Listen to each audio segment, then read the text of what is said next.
Hey everybody, welcome to Burnout Box, Season 3, Episode 23. I'm Justin. And I'm Rebecca. And we are here at VMP, Hey. like we are almost every Thursday. It's not raining today. It's not raining today. The rain has passed over Florida, so sunshine and drag racing. Yeah. We were just at the drag strip last Friday. Mm-hmm. Saw Wade Rich down there. Yeah. Nice. Used to see him at Orlando, now we see him at Bradenton. Yeah. Just chase him. Yeah. A little bit farther of a drive, but that's all right. It is, but Well, still working his prep and magic down there. Yeah, for sure. So it was really nice to get back to a drag strip and have some fun. It was, and I have not driven my GT500 in forever, and I was excited to drive it, even though, I mean, it's a fast, slow car.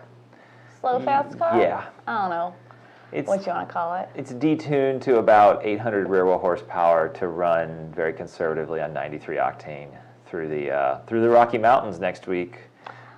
What's the 93 situation like in Colorado? You know, I think it's 91. Yeah. Or 90 at high altitude. So good thing I gave them some boostane. Yeah.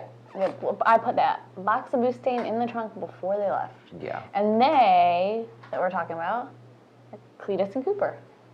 Yeah. And Kevin. And James. I guess Kevin's not going. I guess it's James going. Okay. Yeah. Which is great.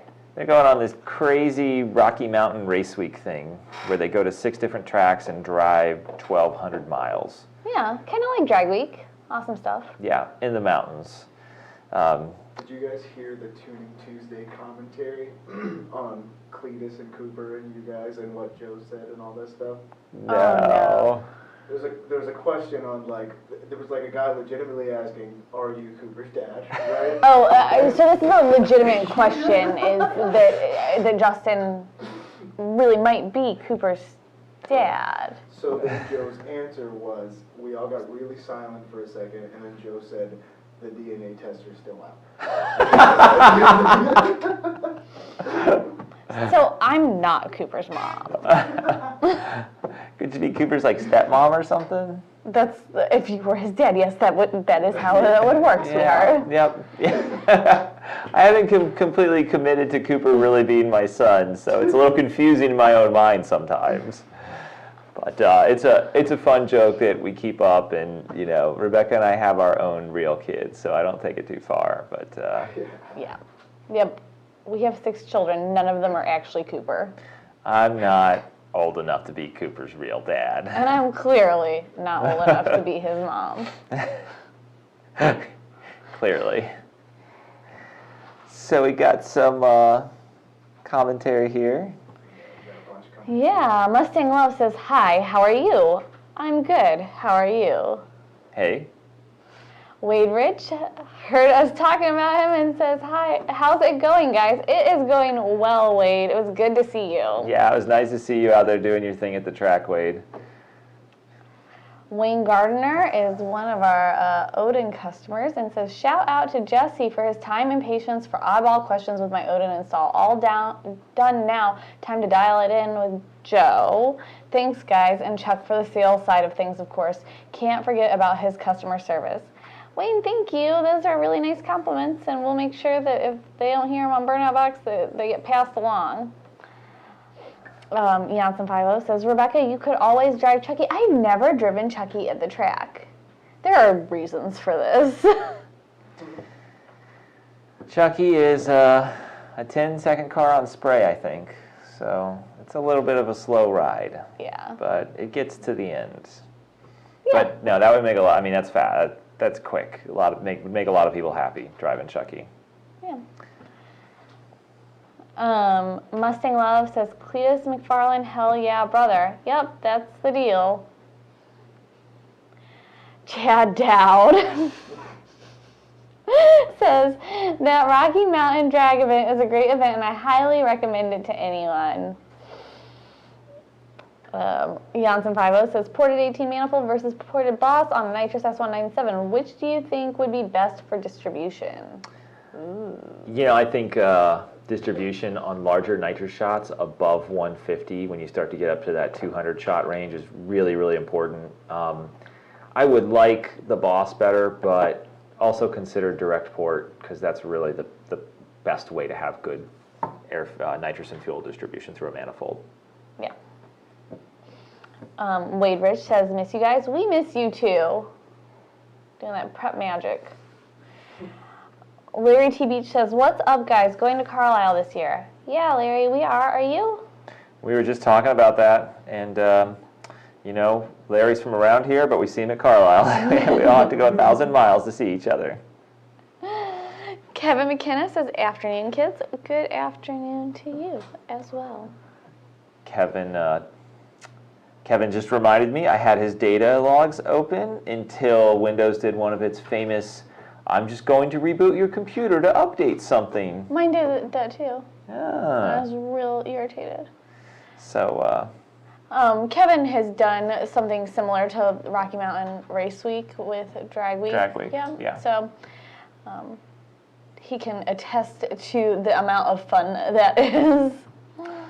So Kevin's got a Gen 1 Coyote, 2013, I believe. It's got a recently upgraded to a Gen 3, and we were reviewing data logs. He was drag racing it. We had an issue hitting the rev limiter. We got that fixed.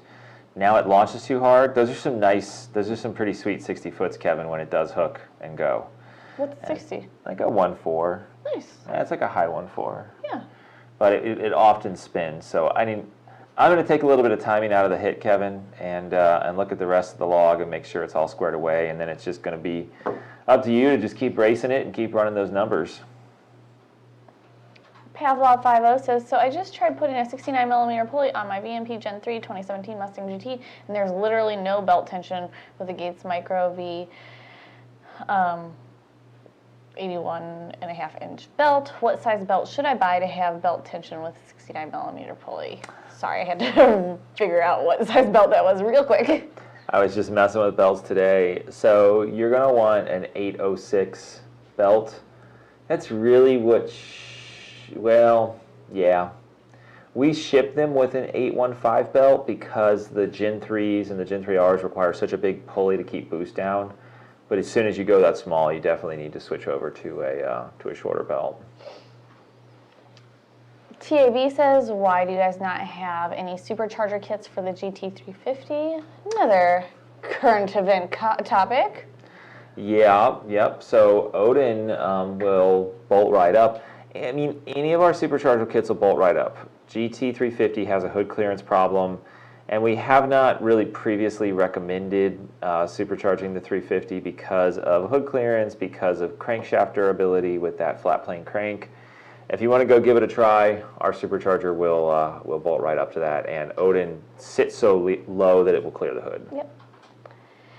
Mustang Love wants to know thoughts on a twin-turbo 1972 Mustang Mach 1.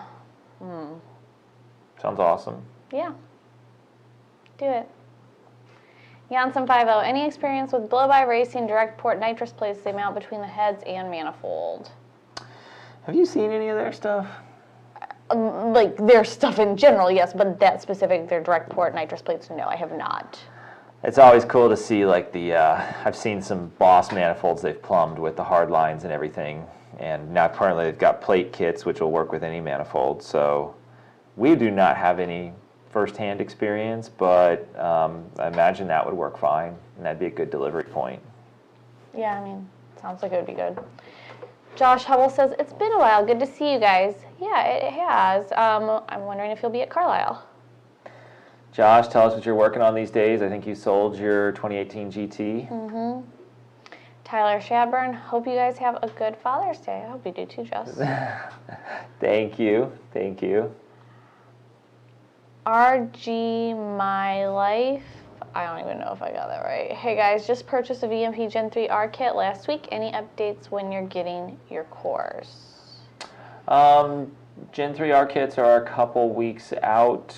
I don't have an exact timeline on your order because I don't know where it falls in the sequentially. Orders are filled on a first come, first served basis. So anybody that's thinking about getting a kit, I recommend getting it on order so we can get it to you sooner. But parts are coming in, parts are shipping out. It's just a slow process with all these delays from manufacturing and coronavirus stuff. Yep. Kevin McKenna says, yep, just need to get it consistent. New blower rocks. I agree, Kevin, it does. That's awesome to hear, Kevin. Nickel White S550. How much boost will a Gen 1 hold with 11 millimeter studs? Rebecca's got some first-hand experience with that. Depends. I mean, on a fresh build, Yeah. Like 26? 6-ish pounds, 26-ish pounds. I usually don't talk about usually don't even think about how much boost I run. I just, however much I need. She just wants all the boost. Yeah, kind of greedy.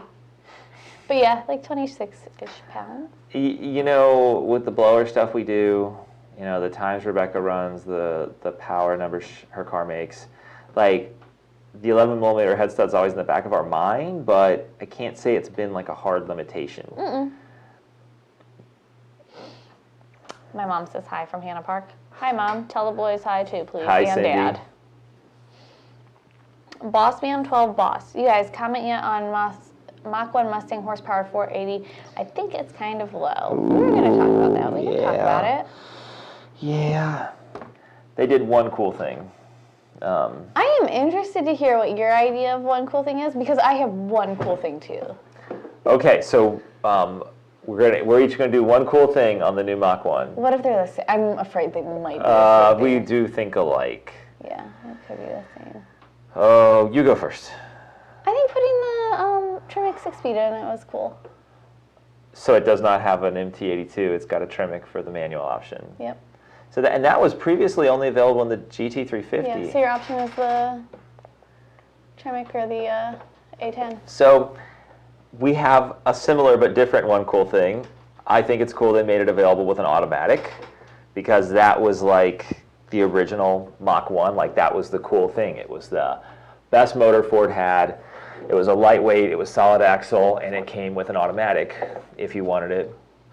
So it was perfect for drag racing, and they've done that again. Yeah. Other than that, the rest of it is nothing that the aftermarket doesn't do with cold air intake manifolds and tuning. And I don't like the paint scheme, so.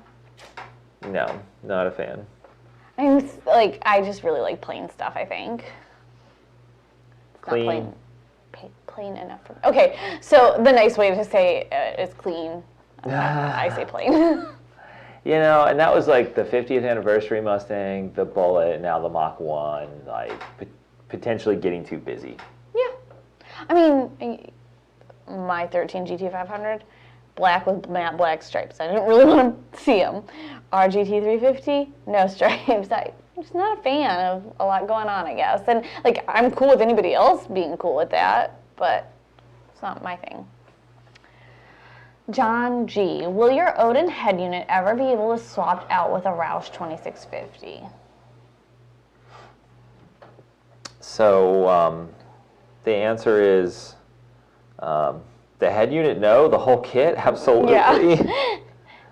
It makes about 100 rear wheel horsepower more with the same rotors, but the better intercooler design, better inlet design, everything.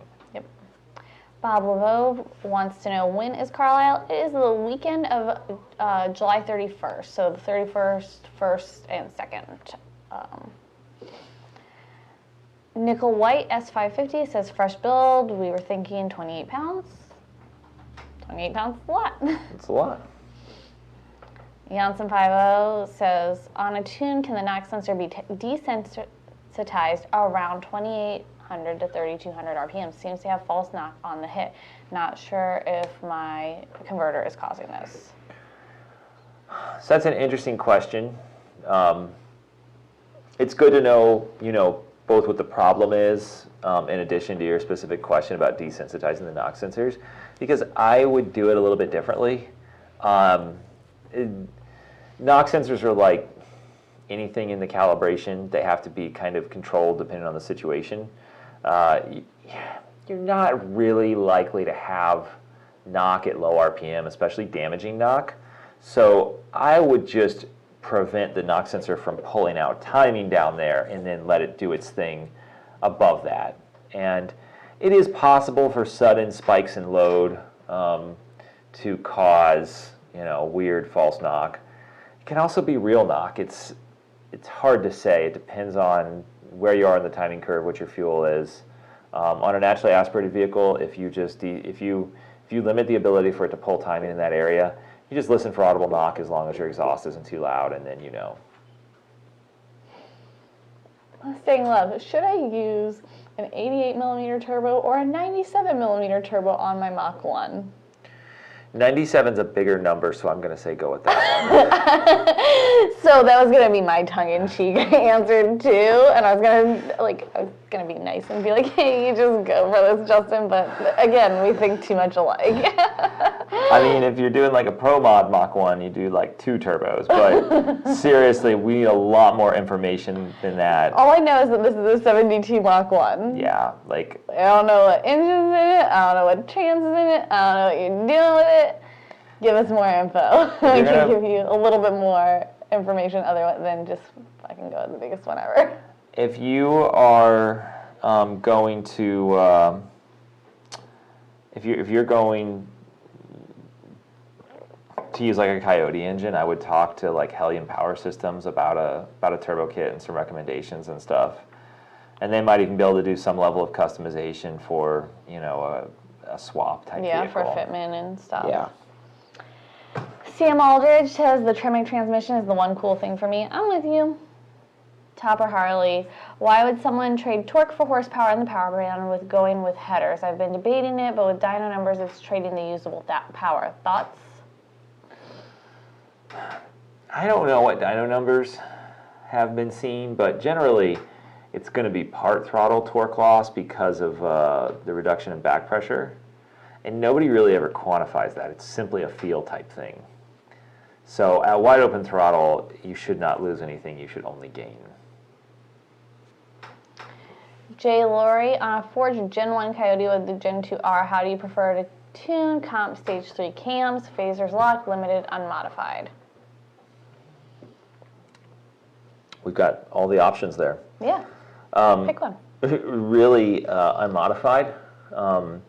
I just limit the cams a tiny bit in the tune, but the reality is with comp stage 3s, if you limit them or lock them, you will lose gross amounts of low-end torque. So please use VCT. Everything will be better. Everything, I promise. And if the motor's apart, I would just put a little bit better valve spring into the cylinder head. I think it's like a pack 123X works good, and you're there. Josh Hubble says that he should be at Carlisle. He's been working with his 16-year-old son on his new Edge. Hopefully have it there if the timelines work out. No new Mustang for me yet. He's weighing his options. Cool. Awesome.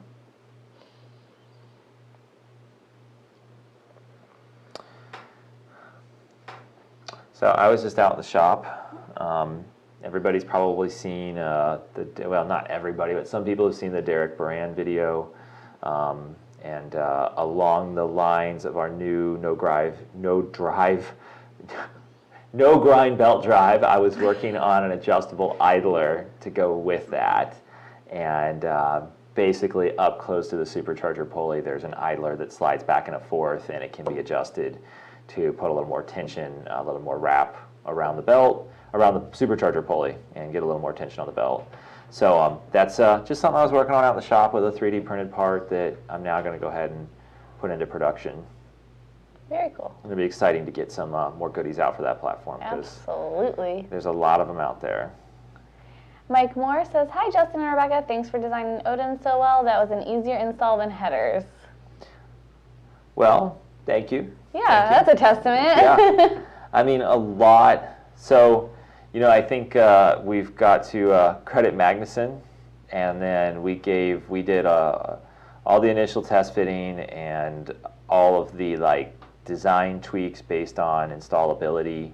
And Magnuson just designed the supercharger. We did everything else for the kit, the fuel rails, etc. But thank you for the feedback. I mean, we put a lot of effort into just making sure that it's easy and you don't have to hack anything or do anything stupid. This is an exciting comment. Ariel Salinas says, hello guys, just dropped off Toro at Triangle Speed Shop. Fingers Awesome. crossed. Hey, Ariel.